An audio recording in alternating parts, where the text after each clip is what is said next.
What's going on, everybody? Welcome back to another episode of the MCU Re-Viewed. We've got a big one for you today. A movie that has brought so many people to love the superhero genre, that introduced it to so many fans, and in its time was the biggest crossover event of its generation. Only for a few years later to become even more expansive and more larger and more meaningful. We're talking about Marvel's Avengers from 2012. Super excited to talk about the movie here today. I'm Josiah Leroy. With me today, John Fick, Mr. Disruptoid. John, how you doing tonight? I am so excited to talk about this movie. This is the first one that I've watched twice before I review. I watched it last night and had a great time, went to bed, woke up today, and put it right back on. There we go. Also joining us, my good friend, Rashawn Anderson. Rashawn, how are you doing this fine evening? You know, I could be better, but the Avengers always puts me in a better mood. Talking some Avengers, man. Let's get into it. Yes, sir. We got some stuff to talk about here. Totally with you there. Well, so you may notice, unfortunately, we are missing our buddy Dell. Dell was unable to join us for this show, so I'm repping with my 26 shirts hat. As always, the MCU Reviewed is presented by our friends over at Fantastic. They make geeky-themed shirts. They sell these on a week-to-week basis. Limited edition run T-shirts, and proceeds go to families in need, individuals in need, and charities around the Western New York area and beyond. So, as we mentioned, we're talking Avengers. Here's the case I got. There we go. Kind of, nice little colorful one for the viewers at home on that. Clean. Absolutely, one of my favorite ones in the Blu-ray collection that I've got going on. But why don't we intro this? We'll get into some of the nitty gritty, go through some of our individual notes. We'll talk box office numbers. We'll watch the trailer all together. But first reactions, what does this movie mean to you? What do you think when you see 2012's The Avengers? John, you just saw it twice, so why don't we start with you? Yeah, I can't believe how well this movie holds up. It is just so much fun. I mean, even after seeing movies like Infinity War and Endgame that just up the scale times 10, times 20, whatever you want to call it, it's just so fun to see them pull this off. And it's impossible to watch this movie and not think about the way you felt when you first saw it, and just be amazed that they pulled off all these different characters. They brought them all to the forefront, and they made you care about every single one of them in this movie. We already had a couple of solo movies for most of the good ones, but they brought you in with these new storylines in this film. They created conflict right away, and then there we go. Avengers Assemble. Those moments, man. It was just, it holds up so well. I love this movie so much. Hold up well, and it's funny because I didn't think it would, especially as we get further on from 2012 and its release, and then seeing a movie like Infinity War and then Endgame. It's almost like a superhero origin movie, but for the team that is the Avengers. Sure. And in that way, it is, because they come together, they meet each other, they learn, and they start, in many cases, their relationships together. So, as I mentioned, it brought so many people to the theater for the first time and really got fans involved with Marvel. Rashawn, why don't you give your thoughts, your 2 cents here on everything that is Marvel's 2012 Avengers? Yeah, man. Like, I don't even know where to begin here. This movie started so much. Like, obviously, it was the culmination of the MCU up until that point. But when you think about what this movie did, like, this movie, in my opinion, rivals some of the impacts, like some of the biggest film impacts in history. You go back to whether it's the Lord of the Rings trilogy, you look at the original Star Wars trilogy, The Godfather, and what that did for mafia and crime movies and stuff like that at that time. Like, this movie rivals the impact that some of those films had. Like, because of this film, everyone wants a shared universe now. Still to this day, years later, everyone wants a shared universe. Everyone wants to, have these characters and have a meet up and team up and do something. And whatever franchise that is. And we've seen franchises, come up and not succeed to the level of Marvel. Nobody has, but have, succeeded in their own way. And we've seen other franchises that have tried to do the same thing and just crumble at the seams, whether that's other comic book franchises, or even, you know, things outside of that. One, you know, that comes to mind is like the Universal monster movie universe that Didn't even they happen. tried doing. Yeah. Exactly right. Like Yeah. like not everything is meant for a shared universe. So that's big point number one for me. And the second point is this also, more movies later, I think, solidified it in MCU. But again, this movie showed that it was possible. Oh, those comic book movies, those aren't just gimmicks. Those can actually make me as an actor have a career. Like now all the big actors, or most of them, want to be in a comic book movie, right? If you're a director or a writer, unless you're Martin Scorsese, you want to be a director of one of these big budget comic book movies from Marvel, or even if you got to go to, you know, DC and Warner Brothers, you want to do these comic book movies to help make your impact. Because years later, we're still in the golden age. We're still in a time where these movies have a huge impact. So this movie not only changed the game for the MCU, like we're going to talk about in this video, but it changed the game for Hollywood, period. And, you know, we'll be talking about that. The effects of this movie as we, you know, keep going with these episodes here week after week. I think this was, and all that is totally spot on, Rashawn. I couldn't agree more.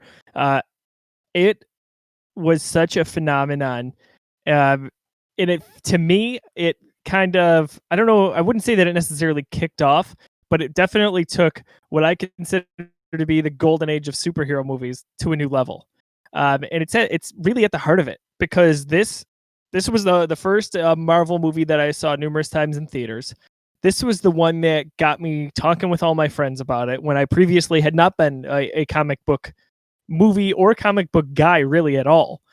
And the fanfare and the fun around it, it was a cultural event to kind of be able to go through it. Like John and I often reminisce about 2015 with Force Awakens with Star Wars and how much fun it was, and Star Wars was back, and in our opinion how well they nailed that movie, and it was just a special time to be a Star Wars fan. This is kind of how I felt in jumping into the MCU and knowing that I wanted to watch all these movies, and I'd be buying a ticket from here on out. Like I knew whatever was in its footsteps, I'd be going to the theater pretty much on day one to go see it. And I think I just about have. So I can't say enough about it. We'll get into it here as we go through, and John, we'll pull up the box office numbers in just a second. But Rashawn, you even mentioned how all these big name established Hollywood actors and actresses want to be in these movies now. Directors, writers, they want their hands on these projects. It's totally incredible to see, and I've often wanted to put together a list. I'm sure it's on the internet somewhere if you just Google it. But for the Geekiverse, just literally like anyone who's been in any of these Marvel movies that is a recognizable name, whether they were established already or this movie kind of took them to a new level. It's probably mind-blowing to see all of the incredible like A-list people that have been in these movies, and to see the A-listers and well-known names that we're going to get in MCU movies. A lot more to come as we move forward. So it's so awesome, and it's a celebration of everything that I think we love when it comes to pop culture. For me too. Like this movie got me, is what launched my, I mean, I always had a love for film, but in terms of my going deeper into it, looking at, again, directing, writing, behind the scenes stuff, looking into actors' careers, you know, this movie helped get me into that. Because again, like you mentioned, you know, you had actors like Mark Ruffalo, Scarlett Johansson, Chris Evans, Robert Downey Jr., Samuel L. Jackson. So the list goes on and on here.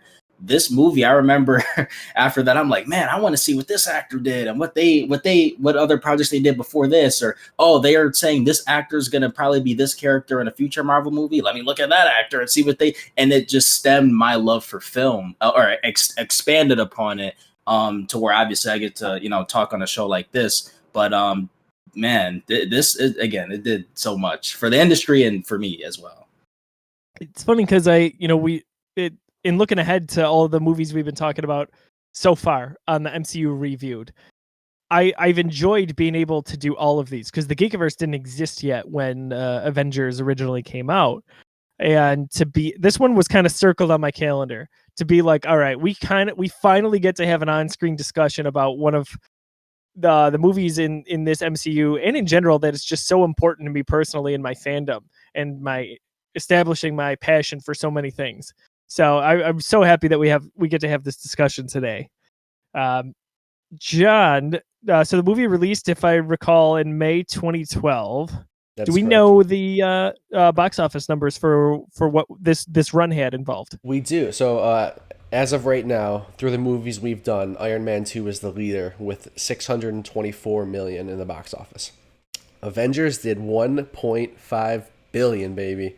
We're in the B's. We're in the big leagues. First $1 billion Marvel movie. Insane. Certainly wasn't the last. I mean, it's just crazy when you look at what these movies did. I think Captain America was in the 300s, Thor was in the 400s, and just to see it jump up like this, 1.5 billion. I mean, you talked about how you compared this experience to The Force Awakens, where it was that kind of water cooler moment where everybody was talking about it. I feel like this was almost a little different because of the fact that we didn't expect it to be that good.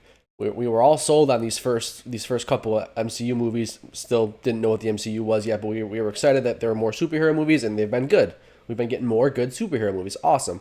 This Avengers is coming out. I'm excited. Sign me up. Nobody expected this. Nobody expected them to pull it off so well, to walk out of that theater and want to text your friends who are just like sort of into nerdy stuff, go see this movie. Nobody expected that, and that's why it made 1.5 billion compared to what the other ones made. It's insane to think. So at that point, this is the sixth movie in the MCU, first one to cross the billion threshold. Here we are waiting for Black Widow, and if you average out the number of movies with the box office, they average $1 billion now. Yeah. Which is quite impressive It's to see insane. how far above and beyond these films have gone. Which we get to Endgame, the greatest selling movie of all time for its theatrical run. But before we watch the trailer, I don't want to forget this thought here. With seeing everything with Avengers and how it tied all these superheroes together for me from those origin movies, it opened my eyes to a shared universe, and I know I'm not alone with that. As we mentioned, everyone in Hollywood wanted to do it, right? With all their properties, some better than others. None as good as the MCU, in my opinion. But what did you guys think of that? Like, was that eye-opening for you? Was that like, oh my gosh, they can do this and they can do it well. What's next? Who else is jumping into this universe? If anyone wants to speak to that. Yeah, for me, it was not necessarily like, it was like, I guess for me, it's tough because I never thought something like this was possible on a scale of movie, because I always thought, again, this was before I knew a lot of the ins and outs of filmmaking in Hollywood. But like, I'm like, man, you could do that. You could just, formulate like a 4-year plan and like just have movie after movie, and they'll connect without anything going wrong, without worst thing that happened is that we had to recast Hulk and War Machine. That's the best thing that happened. I was gonna say, you could argue that those were great moves too. So like, you can do this without the whole thing falling apart. The only other thing that we had that was even remotely close to this scale was Harry Potter at the time. I mean, you could go back to the Star Wars movies and Lord of the Rings, but I look at those as trilogies, only 3 movies. Harry Potter did that for 8 movies. Yeah. At the time of Avengers release. So that's the only other thing that I thought. I'm like, wow, like I drew comparisons to that because that was the biggest thing besides this that we had that could go for that long. Yeah, I think the biggest difference there is that that's just one narrative threshold. Like, that's just one straight story, right? Harry Potter's 1 through 8. We get all those movies. This is different origin stories. This is weaving together like different isolated stories and making that work. And like, we just didn't expect that to be possible. It blew us away. And it could have been like an all-star game, right? Like when I think of like the NHL all-star game, pick your sport really, but they get together and it's kind of not really that serious, and it's fun, but what's the meaning behind it, right? Like it's just kind of for the heck of it. Yeah. And that's what this could have been, but it wasn't. It was super meaningful, and they crossed it over and interwove these stories so that the Avengers were now an entity.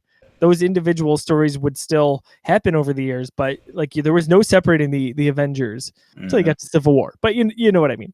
Mm-hmm. It's just I could gush about it and the leadership behind Kevin Feige and everything that he did to make that happen. And for the comic book fan in me as well, like, you know, the thing that I can speak for all comic book fans that we thought it was like dream come true. Now the sky is the limit after that, especially with the, you know, post credit scene. It's like, man, like they can go in there, they can go so many different ways now. So just from a comic book fan's perspective, like I've talked about in every other episode, man, you're gonna do a Thor movie, man, you're gonna do a Captain America movie, man, you're gonna do an Iron Man movie. How's that gonna work? How's that gonna work? All right, now how the hell are you gonna do an Avengers movie? How are all these characters gonna? And here's the other thing too. Again, I know some of the stuff we're gonna get into, but like the biggest concern that I do remember going into that, despite my, you know, limited film knowledge at that time, was screen time. That was a big thing. How the heck are you going to give all of these characters the proper screen time and make it feel like, oh man, this was just an Iron Man movie. Oh man, this was just a Black Widow movie. Oh, it was the Hulk movie. Like, how were you going to do that? And credit to Joss Whedon. Brilliant.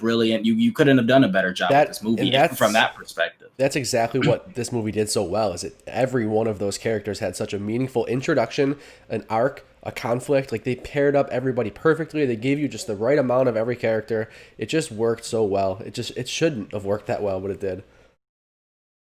Yeah, it was the perfect storm, and we're feeling the effects of it all these years later. Do you guys want to cue up the trailer and see what that looks like here? Let's watch that bad Let's boy. get it. Yeah. Okay. Get her going here.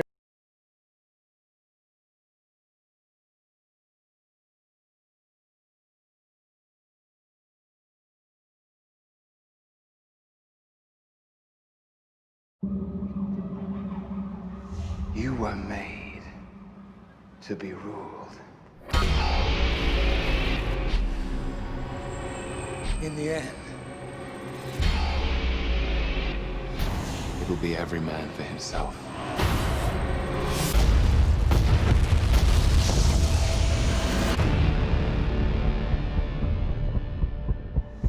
What do we do?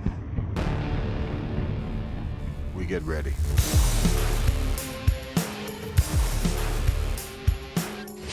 There was an idea to bring together a group of remarkable people. So when we needed them, they could fight the battles that we never could.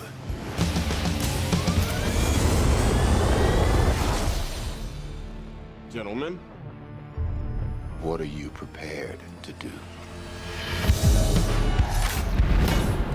No offense, but I don't play well with others. Big man in a suit of armor. Take that away. What are you? Genius, billionaire, playboy, philanthropist.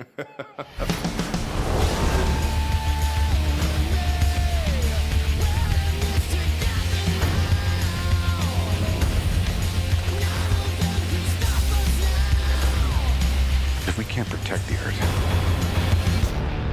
you can be damn sure we'll avenge it.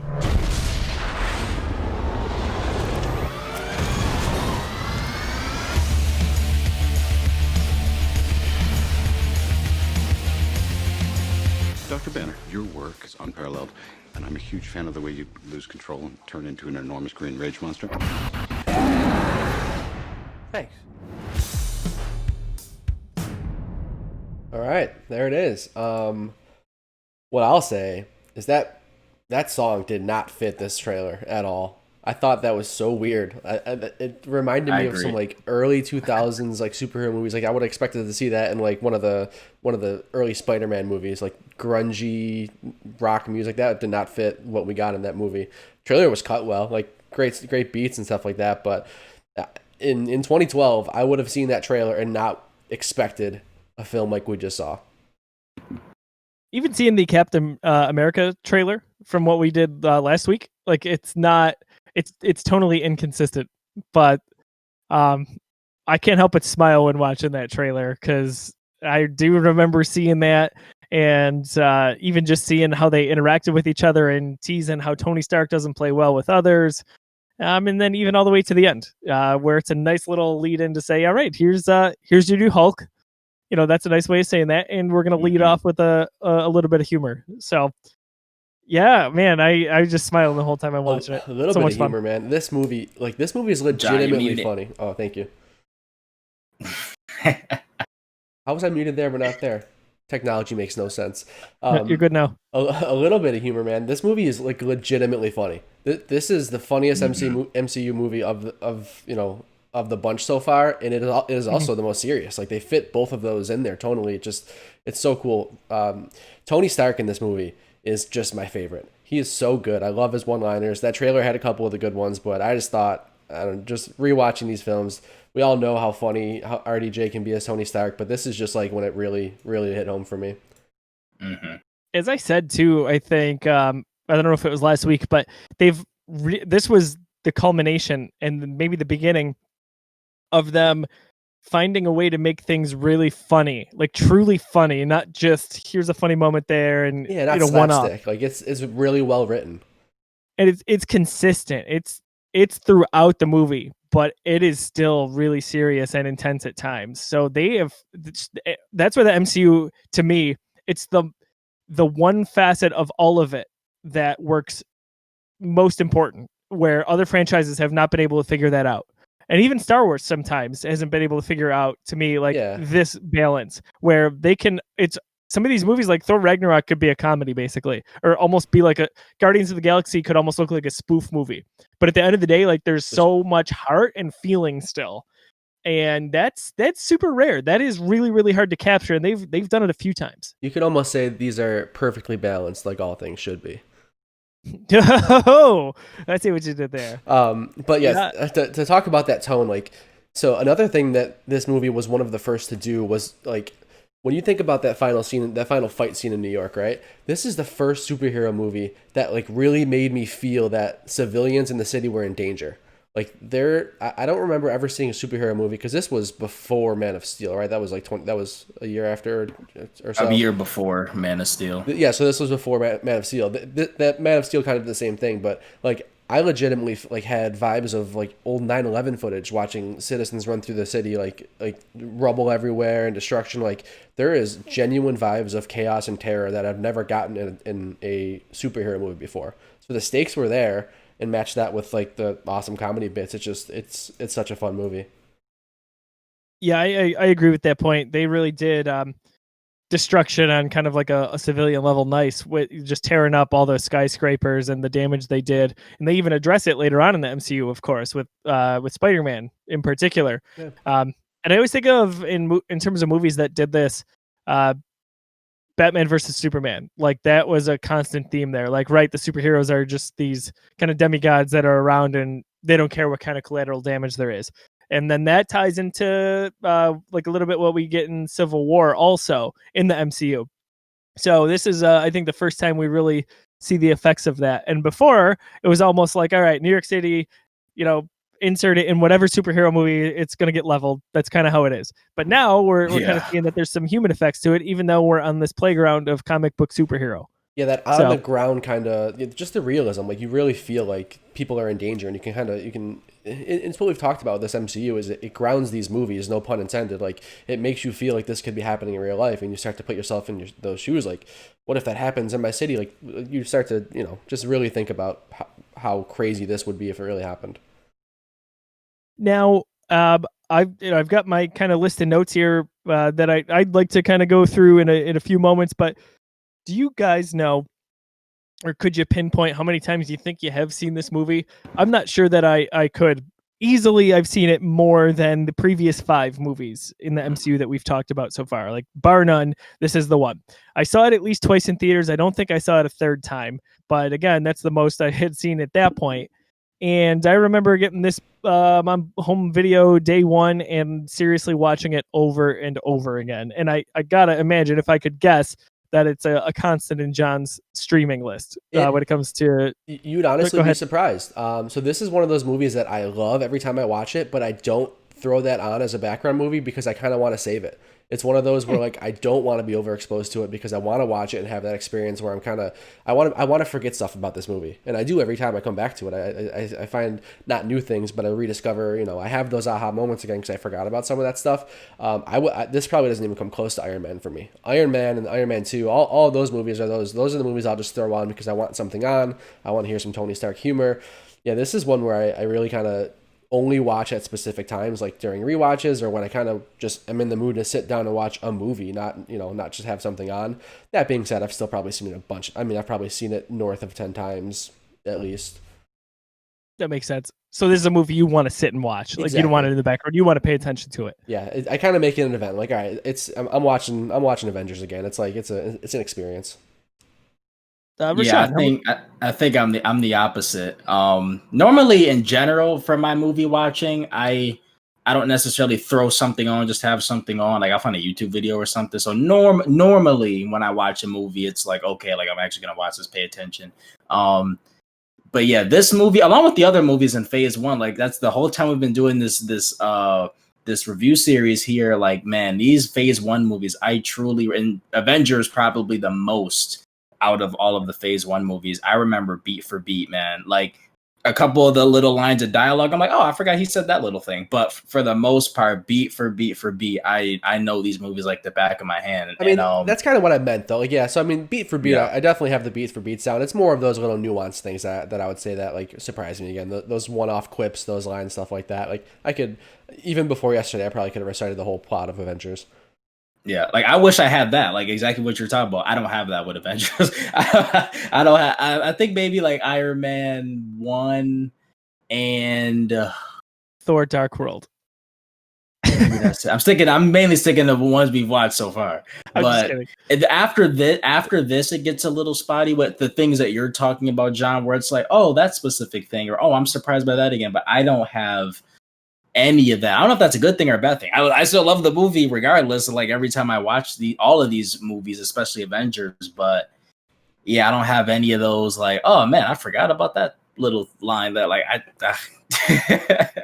little nerd. That just shows. That discovery is kind of what keeps these things alive and keeps them fresh, right? Like it's always like the first time when you go back to watching it, and I think that makes it exciting. For sure.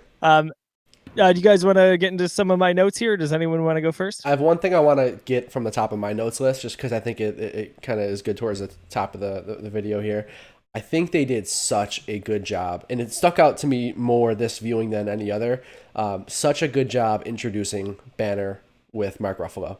His intro in this movie and the way they used him and the way that he was just kind of like a plot device for Tony and also for Fury, and he was just kind of like this background character that you were just slowly learning things about, relearning this character because he's a very different Banner than the last one we had. They just did such a good job, and then the payoff at the end. We're going to get to some of those bigger moments.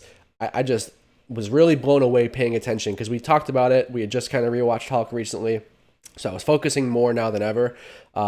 Yeah, blown away with how Hulk and Ruffalo were introduced and done in this movie. Yeah, that's a good point. They had to do that in a subtle yet meaningful way. Like they couldn't really pretend it didn't happen, but they almost acted like it didn't happen at the same time. Like they found that balance again, as they have in most of these movies. Anything else you wanted to mention to start, John? I'm sure we'll get to it. Okay. So, just running through here, the opening monologue teases talking to Thanos, right? The universe will be yours is one of the quotes in there. And then followed shortly by the first time that we get the Avengers tease of the theme song. We don't get that full Avengers theme just yet. We get a little bit of a subtle musical tease, and I love that, especially going back and hearing it now that we know how iconic. Every time you see that Avengers logo at the beginning of the movie and that score plays, oh my gosh. Like, you guys know how important Star Wars is to me and how much I love John Williams and all of his respective works. Like that musical number there, that score, that's in there for me. It gives me goosebumps thinking about it, just absolute chills. And then shortly after, so we got the tease of it, but when we see the Avengers logo flash onto the screen, that is when we get that first reveal of that now iconic musical score. It just puts a smile on my face, even thinking about it. It's truly awesome. Music tells so much in a movie. It gives you hints. It sets the tone. It makes you feel intense. It can make you feel happy. And boy, did they do a good job, especially in the Avengers here. Fury mentions Phase 2. Of course, not just in the movie, but Phase 2 of the Marvel Cinematic Universe would be soon to follow. This one that I noticed was kind of interesting, and I noticed it for the first time. It could just be coincidental. Loki, when he's taken out the some of the shield agents in the beginning, the way he throws some of those little kind of like stars or throwing knives reminded me of how Hela would, which is kind of a fun little toss up, brother and sister, even though not by blood. Okay. Just a little observation. Maybe it's a stretch. That's a stretch. I'm just telling you right now. Definitely not a stretch now, Rashawn. Watch it again. I'm with you, Rashawn. You're both wrong. Funny to think that we see the Tesseract and how powerful it is, and really feel like it's this end all be all. We have no idea. And then to find out that it was just the tip of the iceberg, as it was just one of a collection of pieces that were equally as powerful. Kind of is mind blowing looking back all these years later, I think. I remember the Tesseract just being like, all right, cool. I don't know what that is. I don't know what you want me to think it is, but this movie's sweet, so I'm in. Like, it meant nothing to me back then.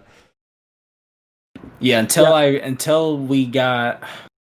I think until Guardians, really. Like, yeah, for me, I think I put it together, because I'm going to tell you guys, we're going to get to some of these later episodes. I was literally the nerd that had the and it was in my brain, but I had like you had the puzzle, you had the roadmap. No. Have you guys ever seen Sherlock Holmes on Netflix? Benedict Cumberbatch? I've not. Dang it. Well, anyone who has, I had a mind palace of MCU, so I was connecting this stuff. I was referencing the comic books. Still have I'll show it on one of the episodes, a Marvel encyclopedia with every storyline of all the old Marvel stuff, and I just remember connecting all this stuff. And I'm trying to remember, I didn't connect the Infinity Stones piece. Maybe, obviously, the end credits. We'll get to that, I'm sure, but I don't know, man. Like, I agree. The Tesseract meant nothing until you really felt the grasp of the situation, and I just can't remember when that was. I forgot what movie. That's why these movies are so fun to go back and watch. Like, you just pick up so much more, and not even subtle stuff, like big plot stuff that you just did you couldn't have understood yet because the context wasn't there yet. It's just so cool to go back and like, oh, okay, there's a space stone. Nice. Yep. Like, there's this nervous energy around the thought of Thanos collecting all of those and the finality that you would think is behind it.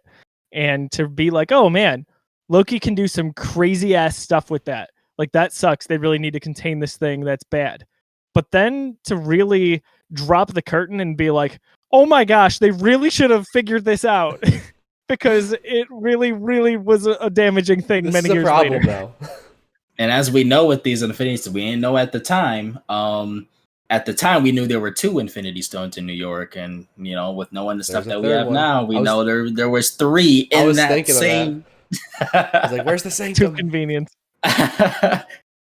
What was eye-opening to me, and it kind of becomes a recurring theme throughout the MCU. But if you notice when Natasha is interrogating the guy, even though she's tied up, she decides that she's all in when she's talking to Coulson when he mentions that Barton was compromised. Yep.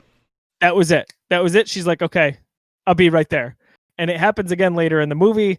And it's just nice because we know how their relationship is, and especially where it leads to as we get to the later Avengers movies. Yeah, I think that was a very deliberate, like, hey, this is something to pay attention to. Like, these characters are, and like I was saying before, almost every character had another character that they were kind of partnered up with, or even just from a plot wise stuck together with in this movie.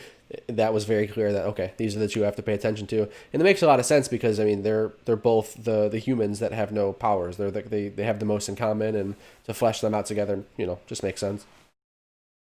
So we never also Fury is constantly talking to that World Council. We never see them again. It's kind of funny to think of, like, there's no unless I'm missing something. There's no appearance of them or mention of them later in the if MCU. So, it was something quick in Winter Soldier. That would have been the only other movie. That wasn't when, like, I thought that was a big theme in Winter Soldier, or was that just like SHIELD? I don't know. The SHIELD as a whole, but those specific council members. Like, if they made an appearance, it was something quick in Winter Soldier, and that was it. It wasn't anything like this where they had multiple scenes of someone going back to them and telling them stuff. Yeah, it's kind of interesting how that fell off, but they didn't really need to continue that anyway. It's amazing looking back how well each Avenger was introduced in this movie. because I think one thing Infinity War does particularly well was, oh my gosh, hey, there's Spider-Man. Whoa, there's Doctor Strange. Tony Stark's there. It just was one after another that they showed up. And I didn't know it at the time, but watching back, I'm like, they kind of did that in a way here. When you see Nick Fury walking up to Steve Rogers as he's punching the bag there. And it goes a little bit throughout, even Thor's entrance as they're on the plane there. Looking back now and gushing at these heroes as kind of like celebrity icons, it's interesting. But the way they did it was pretty good, and kind of in a similar vein to what Infinity War did. I think that this is unmatched. I think this is better than Infinity War. I think that like they set all of those intros up so well, and if like you don't even have to listen close, they smack you over the face with it. But there's always a one-liner right before it happens too. So for Cap, it was like, yeah, we need soldiers, as he was talking to the security council. We need soldiers. It was the last line he says before it goes to Cap. Coming. Exactly. And for Thor, you have Loki making that comment is like, I don't particularly mind thunder, but I'm not particularly fond of what comes after it. And there we go. We get Thor. There was Banner. You go talk to the big guy. Oh, I don't want to talk to Stark. He doesn't like me. No. You get the big guy. Like they always, every time you transition into one of those scenes, they give you a perfect little one-liner to set it up. It was just so well done. It was well done. I still prefer Infinity War because that was like shout out loud, oh my gosh moment, and there were so many. I think it's nice here, and they were able to do it slower because there were only a handful. But when you get to Infinity War, there's so many that they've built out throughout these almost. I think it was the 18th movie at that point. So I mean, again, it was balanced for sure. I think for Infinity War, there was more hyped up and it was more exciting. But I think these were more well done. I think these were more well crafted because they had to be. Where Infinity War was just like, we're just pumped to see these people. Like, it was paced very well in Infinity War. I think this was just a little better written.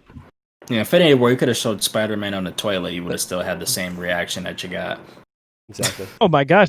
Well, yeah, maybe not, but you know. Well, pretty good. I like it, Rashawn.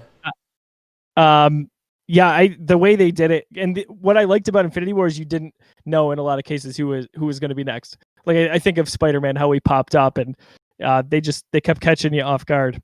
The music during Loki's entrance to the gallery, small thing, but I love it. Really it's cool. That operatic kind of theme. That I wrote a bullet point that just says the eye. That always really, really bothers me. Yeah, I have a hard time looking at that one when Loki does the thing. Yep, a little squeamish there. I'm with you. That's a little tough. The old man in the crowd. I like that he kind of stands up to Loki, and that is a nice entrance for Cap there. And that fight between Cap and Loki, like I wish I would have appreciated it more back in the day. Like that, the two Marvel icons going at it there. It's a fun little bout. The moment that I really took my love of Cap to a new level is his old-fashioned kind of love in the plane when he says, "There's only one God, ma'am," and I'm pretty sure that he doesn't dress like that. Yeah, I do want to comment on that. I think that Avengers is why early on I was not the biggest Cap fan. He was very, very dry in this movie. Dry is not the right word. He was very, very true to his original character, and it made perfect sense for the movie because he was the right kind of divide that they needed. He was the perfect wrench in everybody's kind of computer techie advancement. He was the perfect wrench for Tony and for Banner and everything like that. But I remember being bothered by his character for the reasons we talked about, like those kind of expectations we had of Cap in the past. We didn't really get that much in his solo movie. In the first Avenger, that stuff didn't really shine through because he was kind of in his element. I think it stood out a lot more here, whereas like, all right, man, you're a stick in the mud. We're trying to get some stuff done here. There's aliens coming to town. Loosen up a little bit here. I remember feeling that way back then, and like I had some recollections of that. Well, I think when you look at, it's definitely just funny to see. Just because the Cap that we get, obviously that we know we end up getting later on, he's not playing no more. He's like, all right, rules, like, I'll follow them to a point, but I'm sticking to what I know is best. And again, this when you think about it, this is a Captain America and a Steve Rogers that is still holding on to those ideals in the 40s. So I think what you're talking about, Fick, even though you didn't like it, I think that was intentional. No. I think that was meant to. Yeah, Go ahead. that's what I'm saying. It's not that I didn't like it, and it's exactly what the movie needed. It was absolutely intentional. Like his character was designed to be. Yeah, you're dead on. That's where I'm with it too. It just like stood out as maybe the reason we thought of Cap in that light back then, because like that was, for a lot of people, that was their first impression of Cap. We saw Cap didn't do that well in the box office compared to Avengers. I would say for most people who are caught up with the MCU, this was probably their first time seeing Cap. And he did kind of fit that mold that we expected Cap to be. He breaks out of that and becomes great in the future. And I even think, as we just watched the first Avenger, he wasn't really in that mold nearly as much as he was in this Avengers movie. So the moment that we start seeing the Cap that we got is when he found out what Fury was hiding with the weapons and all that stuff. That moment is the first moment where Cap is like, what the heck is going on here? Before then, what was he saying? Oh, we got orders. We have a mission. Blah blah blah. All of that traditional Captain America and just soldier things soldier ideals that he had from the 40s that still held true. Because in his movie, he didn't have like he did in the present day. You know how probably modern day ideals and politics kind of let Cap down. He didn't have those issues in the 40s. He had, he never felt betrayed by the government or the U.S. or. He never had his ideals questioned. That starts with this whole thing. And obviously at the end, I still think we have that tried and true Captain America. But as we know, once Winter Soldier comes, that's when we really get the shift in the Steve Rogers and Captain America character that I think we all love. Yeah, I just mentioned that line because I'm a Christian and I appreciated it. However, from the point of his evolution. So we talk about him being a stick in the mud, and no pun intended, but there's a stark contrast from him and Tony. Like Tony's the fun guy in this movie, and he kind of always is, but like he's really fun in this movie. And their rivalry is established here. They just don't get along to a certain degree.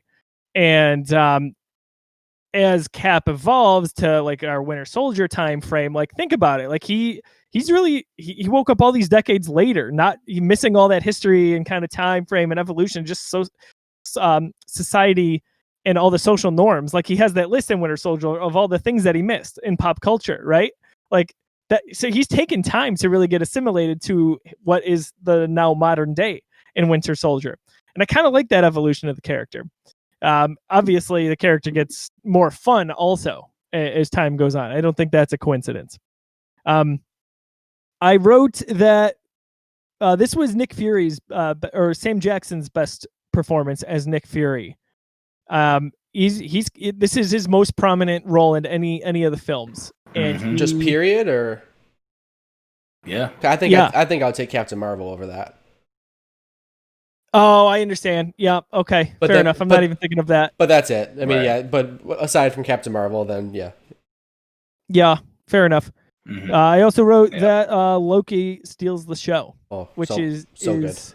This is it. This is like we talked about in the Thor episode, like the things about Loki. This was it. It was solidified at this point. There was no more debate or question. This is the Loki you guys were gushing over in Thor, and I was just sitting back saying like, not yet. Here it is. Thor. Oh man, Loki, so good. Such a good villain. Think back to how popular. He still is, but how popular that character was when this movie came out. And then when, as I mentioned on last episode, the Thor episode, we get to Avengers Age of Ultron and everyone's like, where the hell's Loki? Right? Even though it wouldn't have made sense. Like we just wanted more Loki. That's more. All it was.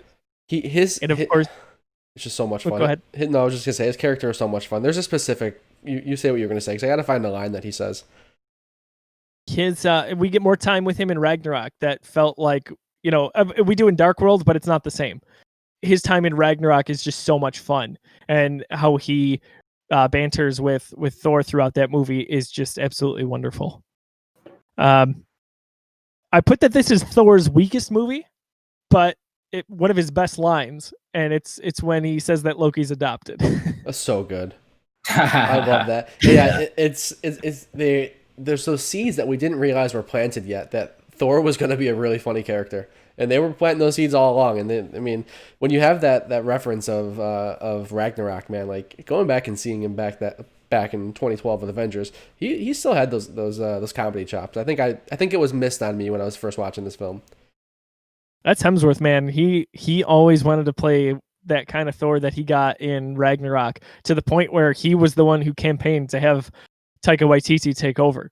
Because if I remember Hemsworth talking about it and saying if he wanted those Thor movies, those solo Thor movies to continue on, like they had to change it up.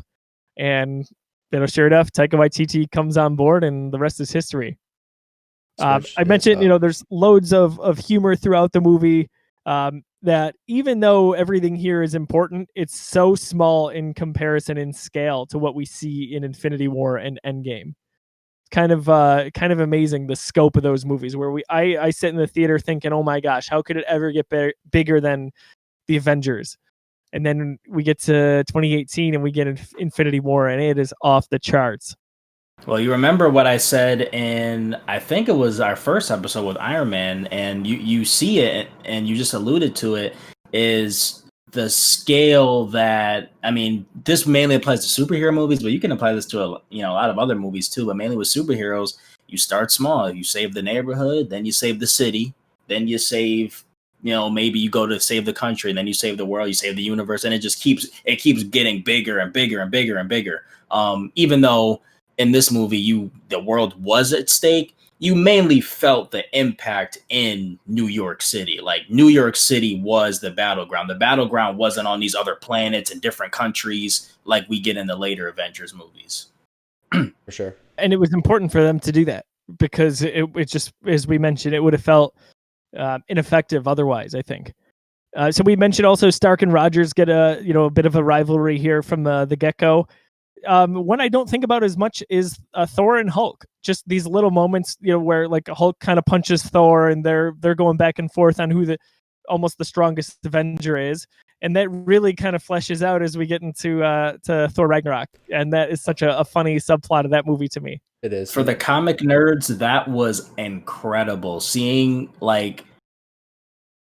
that in the comics before, and I think there was also an animated show or movie that I watched that had Thor and Hulk fighting, and we it further in Ragnarok, but in this, that was the closest thing that we had to replicating that. So even that little thing, that was one thing I had in my notes too, is like we finally got a Thor versus Hulk, like even though it was small in scale to what it obviously could have been. Yeah, it was a couple wrestling moves, let's just say. But that was still cool to see, still something that you never thought you would see on the screen.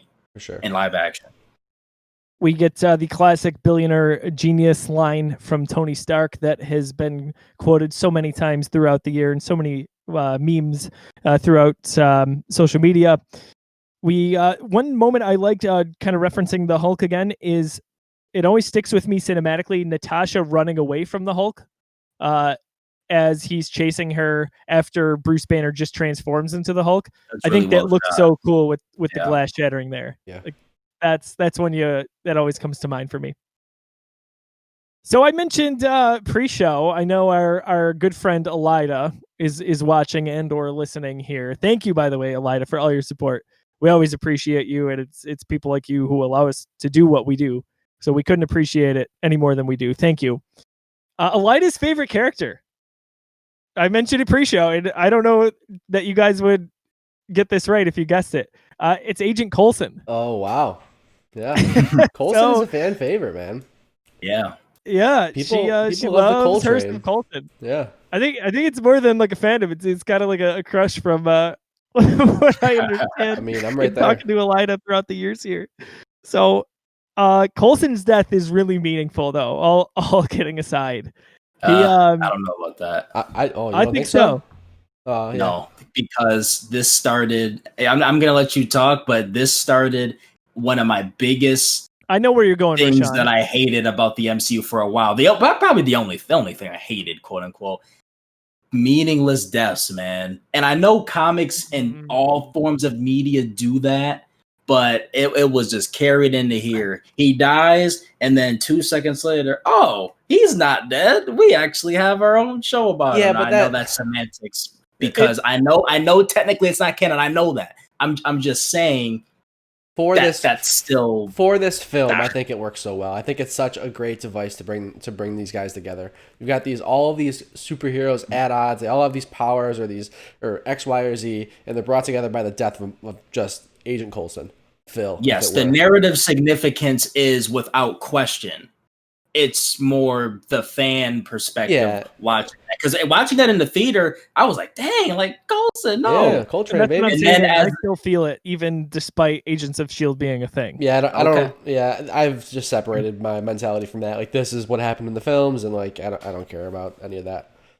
It's secondary to me for what it's worth. The TV shows that Marvel does. As it should be too. And I love I understand what you're saying, Rashad. I just don't feel that way for what it's worth. Same.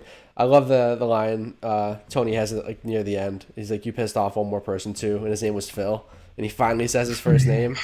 So good. I thought his name was Agent. This man's first name is Agent. I love that Coulson also looks at them truly like heroes, like especially Cap. Yeah. Right? I watched you while you slept. That came out wrong. Like Captain America trading cards. There's a deleted scene where he talks about having a Thor action figure. I was watching the deleted scenes. Yeah. I need to say that line that I was talking about from Loki. Just it's one of the first lines he has in the film. It's right when he comes in to the S.H.I.E.L.D. basement. He's like in his crouch position. He's got his sphere. He looks up and says, "I am Loki of Asgard, and I am burdened with glorious purpose." Are you kidding me? That line is like my favorite line in the MCU so far. It's just so Loki. It's so pompous. I love it so much. So much. It's so Shakespeare in the Park. I am burdened with glorious purpose. Dude, what are you talking about? This is Earth. Get out of here, man. So good. It'd be like arrest that man. Seriously. Let's see here. The Stark and Loki conversation in what becomes Avengers Tower is so awesome. And I cannot overstate my love for Tony Stark and Iron Man, especially in these movies.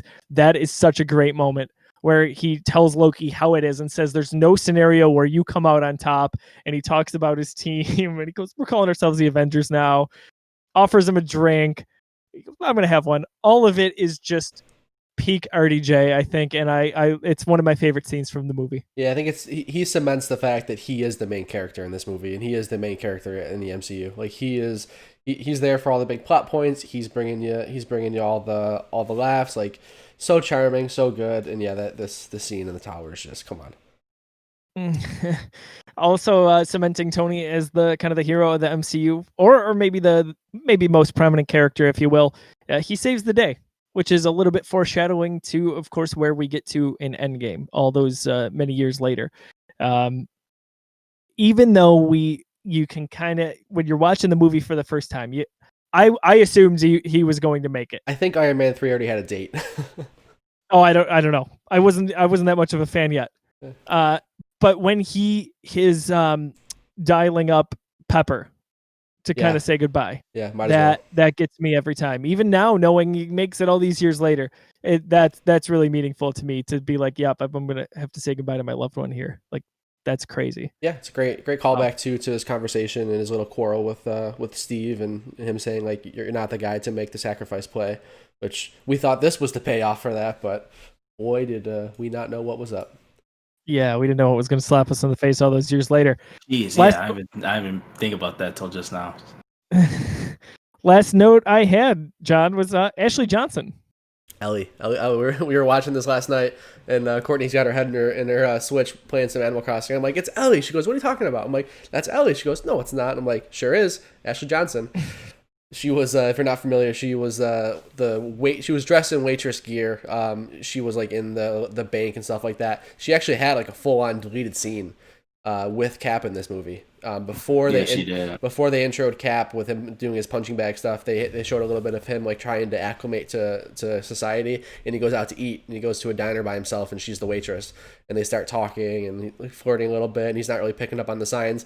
And I think that was originally supposed to be Stan Lee's cameo. Stan Lee was also at the diner, and he goes over his shoulder like, she wants your number, idiot, or something. He has some kind of line like that. if you watch that deleted scene, it's on Disney Plus. You'll see that whole thing. It's really cool.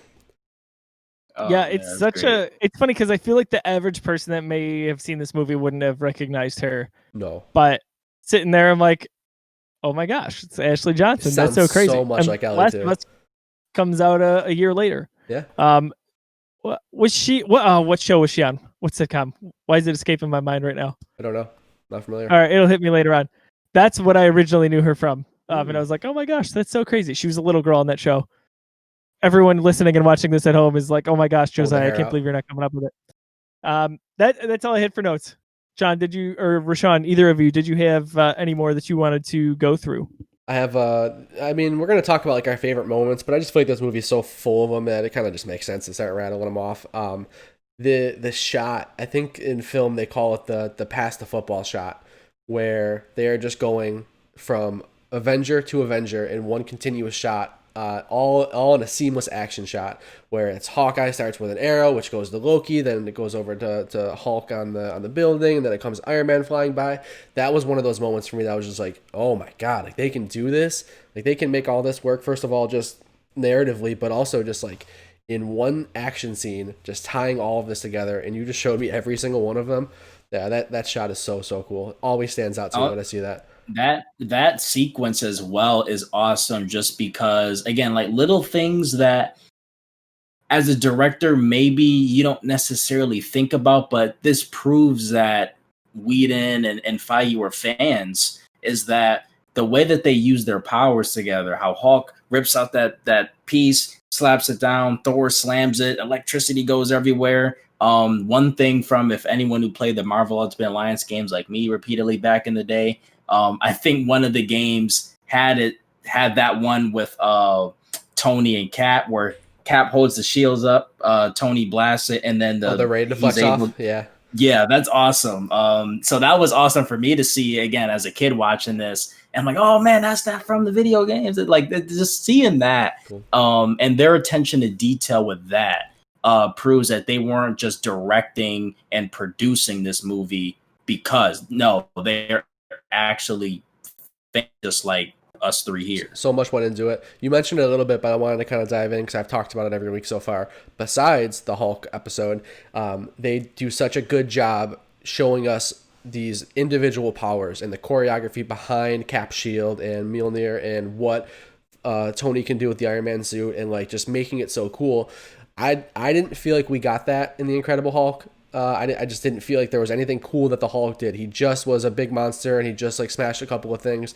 None of the choreography was very cool. I feel like this was it. We got it in the Avengers. I think when he finally transforms, in the way he's like climbing up buildings and he's like grabbing one of the Chitauri in one hand and just like rolling over and smashing it that way, throwing some to other people. Like I think we finally got that like tactical feel for what Hulk's powers can do in the MCU, and I feel like they've done such a good job with every single character, like just showing us like what does it feel like to be that character, what is an attack like. We finally got it for Hulk. That's a good point. The only thing close in the original in that original Hulk movie was when he uses he breaks, I think it was a police car in half, and uses as like boxing gloves the two halves of the police car. Yeah, that was the that was the only thing, to your point, and we got way more of those moments in Avengers. I never thought it's about it's that. Almost like tough to put into words, but like there's just like a feel for the way that these characters fight, and like they've done such a good job with the choreography to make us just feel that. Like you can feel the weight of Cap's shield. Like you can imagine what it would feel like to throw Cap's shield, have it bounce off something, and catch it. Like they did such a good job showcasing that. Same with Mjolnir. Maybe not so much flying around as Tony, but like we finally got that weight and that feel from Hawks. I'm glad that they covered all their bases there. It's kind of like a fighting game where throughout the MCU we get a feel for these characters' movesets, basically. Like it's pretty sweet. Yeah, I think there's a definite flavor and style to everyone. It's well established, even with Iron Man, or even how Black Widow just takes her competition down. I think they did a good job with that, and it could have been really easy to make it feel relatively generic, but they're also special and they're also different, that they would have done a disservice in not doing that properly. But yeah. I do think they did. And I know exactly what you're saying, John, with Hulk, like seeing him fly across through the air, even how he slams down or how he just manhandles the Chitauri. Like there's a definite clear style to this established, Bruce Banner. For sure. And to that point as well, to piggyback off that with Hulk, they did such, and this is more of a credit to the MCU as a whole more than this movie, but it started here. They've done such an amazing job, actually up until Infinity War, but they did such an amazing job with Hulk in terms of, okay, he just due to obviously legal issues and stuff, Disney doesn't want to partner with Universal on a Hulk movie. Fine. How can we use Hulk in the most effective and best ways possible and make him the most dominant force in the MCU? Because that was the case for a while. Anytime Hulk showed up, whatever villain was there, it was over. No, just think you of the see line. that here. We have a Hulk. Yeah. I mean, that's just like, Exactly. And we see that so many times throughout the MCU, up until, movies behind me. But that was always so well done. And I never felt that they cheated us with Hulk, despite that we couldn't get a Hulk movie made or whatnot, besides that original Norton, that doesn't even really matter. First appearance of Kobe Smulders as Agent Hill. Always a fun time to see Kobe Smulders in different things. And then first look at which I'm sure we'll talk about in just a few moments here, but Thanos, not played by Josh Brolin. But there's the start of it. It was a lot more purple. It looked like maybe it was just the lighting. No, he definitely was. Yeah, he was. It was like he was like that. Now that's an example, real quick. I talk about this in every episode almost. Completely adapting something from the comic and trying to put it into the movies, it doesn't work all the time. Yeah, that he looked really fake, and obviously it wasn't. They purposely didn't put a lot of detail into that. But he looked a lot more, I guess, as natural as an alien Titan man can get. Once we got him, but that he looked just really cartoony in there. Yeah, but they purposely didn't touch that. And even more so, the first shot of him is his hands, and he just has regular ass human hands. Like he just has his hand on the chair, and they're just like regular like pale skin fingers until they shoot to his face. Yep, it was interesting. Yep. For this end credits and this reveal, man, I had no idea what I was seeing. My first thought when most people didn't. My first thought, I'm like, was that Hellboy? I just saw Hellboy movies. That guy kind of looks like Hellboy. Is that what that was? Is that why people are excited right now? That was my first thought, and like I went home thinking, like, okay, cool. People are excited that Hellboy's in this. Good for them. Did you know Josiah, or were you in the same boat as John? I didn't think it was Hellboy, but I didn't know about Thanos yet either. So for me, I'm not going to pretend that I didn't know the most about Thanos at the time. Like I saw him and recognized him, but by that time I didn't know much about obviously his arc. I obviously knew, oh, that's the guy. Is that the guy that has the gauntlet with the stones? That was my level of knowledge. But by that time I had forgotten his name and everything, but I recognized him. I'm like, oh, they're using that guy. That was it for me. But a lot of people in the theater, I remember still to this day going with my dad, and people were like, who is that? Yeah, I remember there being like hype because I think I went at midnight, like a midnight release. I don't know if people like really knew what was going on, if they just didn't want to be left out, but people were cheering, and I was just like, oh boy, sweet. I'm curious if maybe in the comments or on Twitter, people talk to me, but I'm curious for the viewers watching that are super diehard comic book fans, what you consider Thanos, because we talk about the MCU, how they took with the Avengers here, they took C-level characters and made them now A+ characters.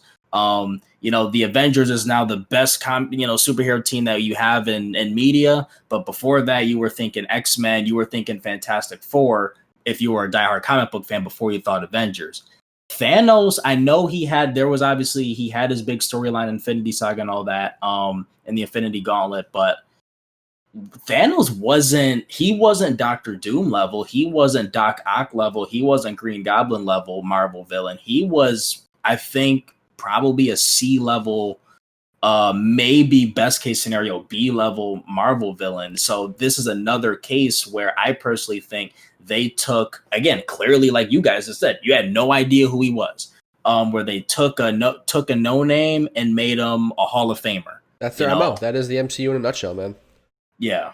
So I just wanted to throw that tidbit in there and just some discussion for the comments. But yeah, that's awesome. I'm posting a Twitter poll right now. When you first saw Avengers, did you think Thanos was Hellboy? No? Yes. 5-minute poll. And even to be honest, one more thing I'll just touch on. Loki before Avengers if you go into comic book lore, Loki was that a level villain that you would want to maybe even lead your universe up to, unless you were making a Thor movie, which we got. At the time, Loki was a bigger villain than Thanos was, just in terms of general perception and I think the average comic book fan. Obviously, Thanos was more deadly, more dangerous, but just in terms of, again, that perception level, Loki was even in that top tier with like a Doctor Doom, Doc Ock, etc. So we talked about that post-credits scene or mid-credits scene.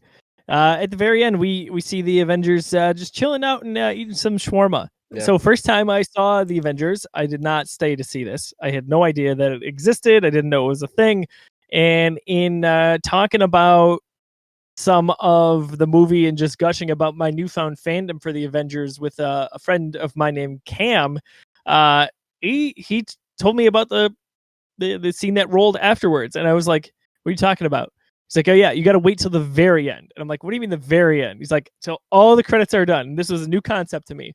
And it's funny because years later, I stay for just about every movie's end credits, even if I just about, I'm pretty sure there's not going to be a post-credit scene. It's kind of fun how that has evolved throughout the years.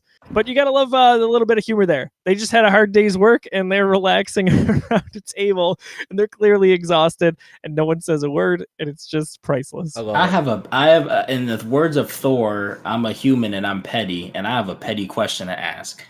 The world just got invaded by aliens. Why the heck is your shawarma joint still open? And why is that poor lady making minimum? That poor lady making minimum wage is sweeping up the rubble. Tony Stark gave her a nice tip. Yeah. Question I've asked in this whole series, but it's fun. It's a fun scene.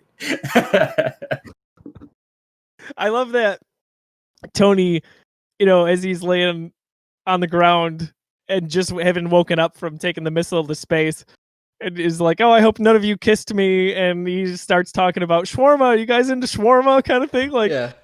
And they're all talking at the end. He goes, okay. And then we get shawarma. And then shawarma. And now that I'm thinking about it too, Tony now that I'm thinking about it, Tony slipped those guys like $1,000 each or something. The guy at the counter and the woman, he did. Easy money. Yeah. That's what I was saying. He gave them nice tips. He did for sure. Stanley's appearance, John mentioned what it could have been had it not been in that deleted scene, but we just get it in a quick montage towards the end of the movie as we're seeing the newsreels talk about who the Avengers are. Kind of lame. And he scoffs at the idea of superheroes in New York, which is quite comical. We usually will say our favorite non-title character. Obviously, with the Avengers being the title of this movie, that's a little bit tough. Yeah, I was like, are we gonna do this? Just we're gonna name the characters that we love that are not Avengers? No, then I think it's almost worth talking about who was the most standout, because they all equally had the same amount of weight, right? They were all supposed to be the main character. Who stole the show for you? I think is the question. That's where I was going with it. Okay. So for me, we kind of touched on it. Hard not to say Loki. My love of Robert Downey Jr. as Tony Stark is maybe close to unparalleled. But if I had to, for the sake of this argument, just pick one, knowing that we get more Iron Man in various other movies, I'm going to say Loki myself. John, why don't we go to you next? Yeah, I think I'd have to take your other one there and go Tony Stark. I think, like I was saying before, they made it very clear, like, all right, we showed you a couple of different superhero movies. We're building this thing, but just so you know, he's the center of it. He's our guy. He's the main character of the MCU. And they really planted that seed here in Avengers. He was just so good. I said it before. I put Iron Man 1 and 2 above everything so far. You give me Tony Stark. You give me RDJ. I'm all in. That's all I need. Couldn't agree more. Rashawn, favorite standout character here? I think it would have to be Nick Fury at that point, with you guys covering the other two, just because, we talked about it. Yeah, we talked about it in the first Iron Man, seeing him in the very first Marvel post-credit scene, being like, oh my God. And now seeing him in action, seeing him as the director, not just the guy that's just stalking these superheroes. and asking him weird questions and stuff. We actually see him in full force, which is cool. And unfortunately, one of the things that always kind of bugged me just a little bit, nothing that was game changing, but we never got him as much as this until years later with Captain Marvel. So I loved seeing Sam Jackson, his element in that regard. He always, wants his kick-ass moment. He got that for a short scene in this. And yeah, I think he was obviously he wasn't the leader of the Avengers, obviously, but he was that force that kept them together even when Coulson died. He could have just gave it up after that. He still tried his best to pass on, like, hey, like, this is what Coulson's death means. Here's what we got to do. Here's what we're up against. And even at the end, when Hill was like, yeah, you think we're ever going to be able to do this again? He was like, we have to. Yep. If the world needs them, they're going to be here. And seeing that, and that set up everything. I got 2 points for Fury. Did you guys catch the other second unlimited power reference? One of the first things Loki says to him is you can harness power, unlimited power. So it's the second time he's been spoken to about unlimited power in the MCU so far. He's obsessed. It's just Palpatine controls everything. Unlimited power, man. It's the way he goes out. And then that scene you mentioned right at the end with Maria Hill. Have you guys seen the alternate opening and ending of this movie with her? I did. It was so long ago, so you'll have to refresh me. I couldn't recall it. I recommend whoever's watching, listening, go back, hop into Disney Plus and take a look at the extra features, because Avengers has some really good ones.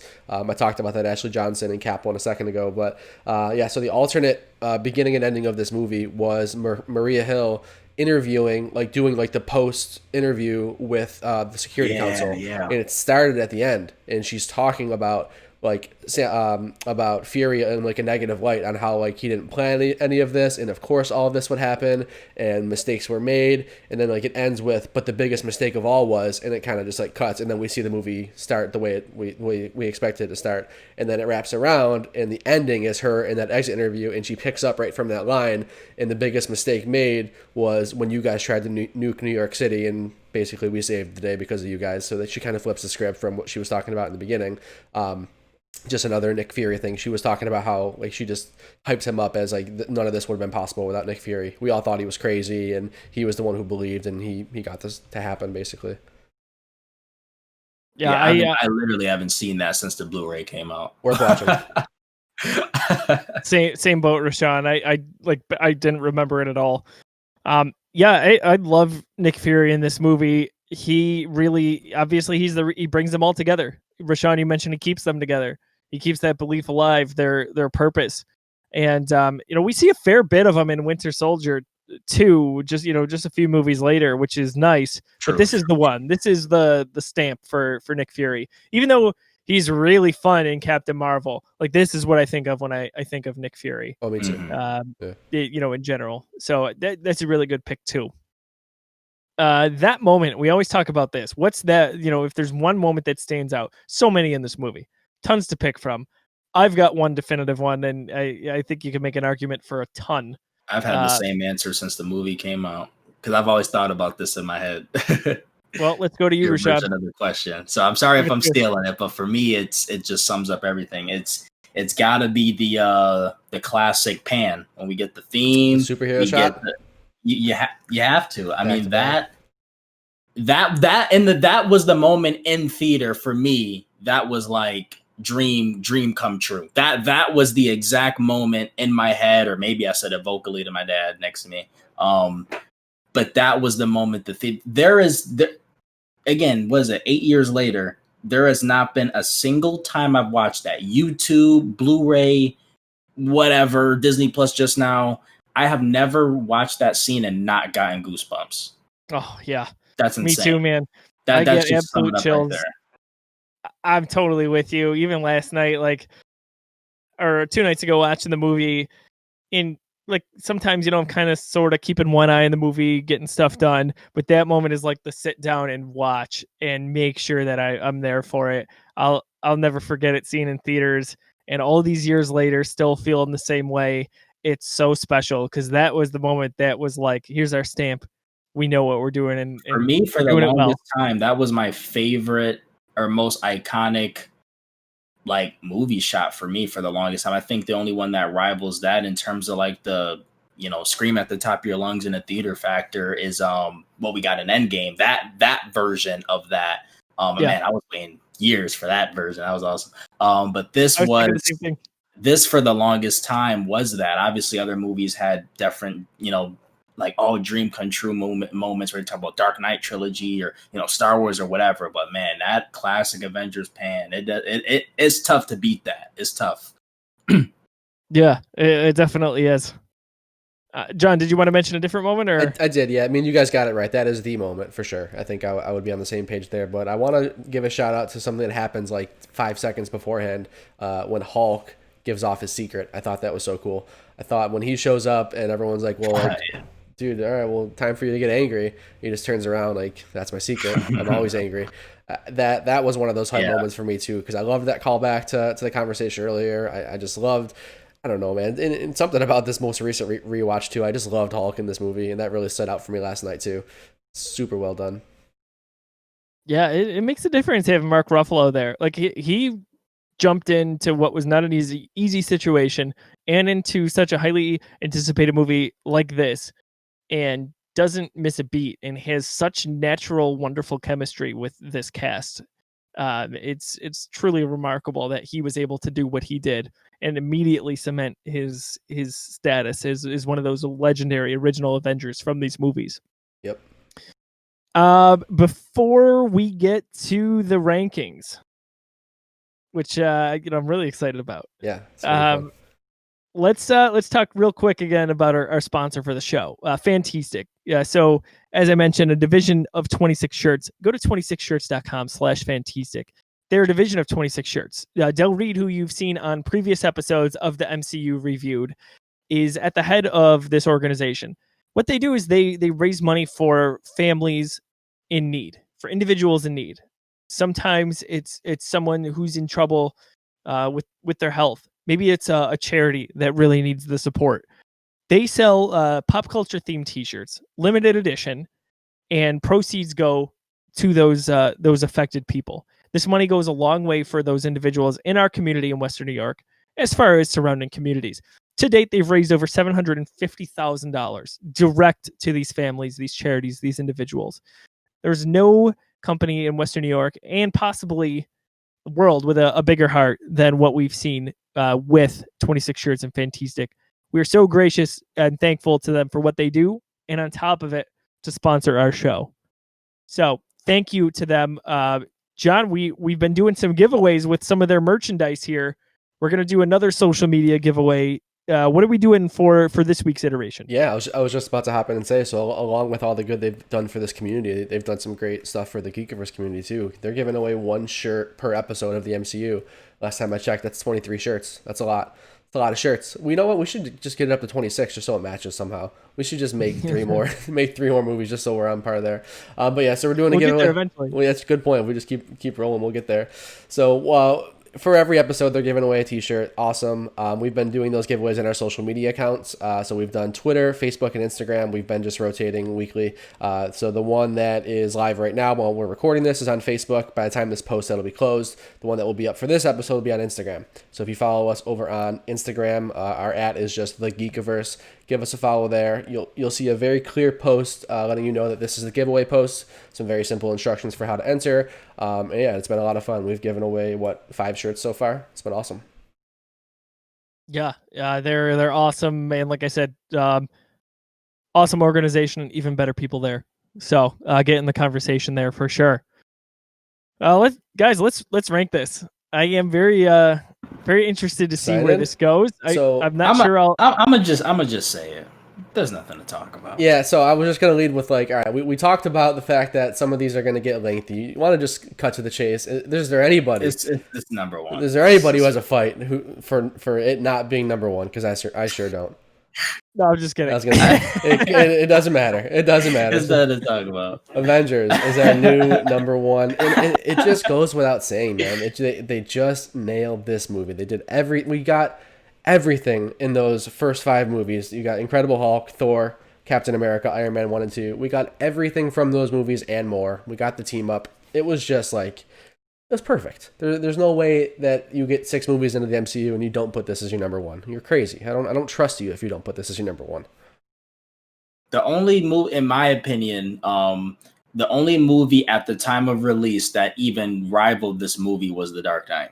Those were the comic book movie standards. If you wanted your team up movie, fine, watch Avengers. If you wanted your solo movie, go watch The Dark Knight. But in my opinion, this was king for at the time of release of all comic book movies for me personally. Oh, you can definitely make an argument for Dark Knight to this day. I just, in my kind of affinity for Marvel over the years, would probably lean towards this now. But in what this did for my love for Marvel and the MCU, Dark Knight did for superhero movies and comics in general for me. So both very, very important films with long-lasting effects, no doubt. For sure. So we're finally getting the Avengers game. Yeah. All these years later. The game. True. Very true. But for our rankings, we're solidified. So we've got our first 6. So number 1, sitting mighty, is the Avengers. Number 2, Iron Man. Number 3, Iron Man 2, as we all agree. Number 4, Captain America, the First Avenger. Number 5, Thor. Number 6, The Incredible Hulk. This one was short and sweet. This was easy. It's not going to be this easy for every week, Next week. It's going to be easy. No, it is. Honestly. I don't think so. I think you and I are going to make it pretty easy, and that's just it's just my guess. Oh, okay. That's not where I thought you were going with it at all. Okay, it might be easier. Who knows? I thought you were going to combat me. No, I gotta watch them again, but I love Iron Man 3, so we'll get there when we get there. But you gotta watch John. You ruined my moment. I was going to lead off the show and be like, I can't wait for the spicy controversy next week on Iron Man 3. Spoiler alert, I love the movie. Because I get crapped on so much for loving this movie. We'll get all into it. We'll get all, for Sean, pick your head up and you better give it a fair shake, because that's all I'm saying. You better rewatch this movie with a fresh lens, because Josiah, I have the same Blu-ray you do, man. Well, you should be watching it in 4K. Don't be silly. Well, I am. That's why I haven't gotten those Blu-rays and showed them. Well, yeah, John, I don't feel like reaching. Yeah.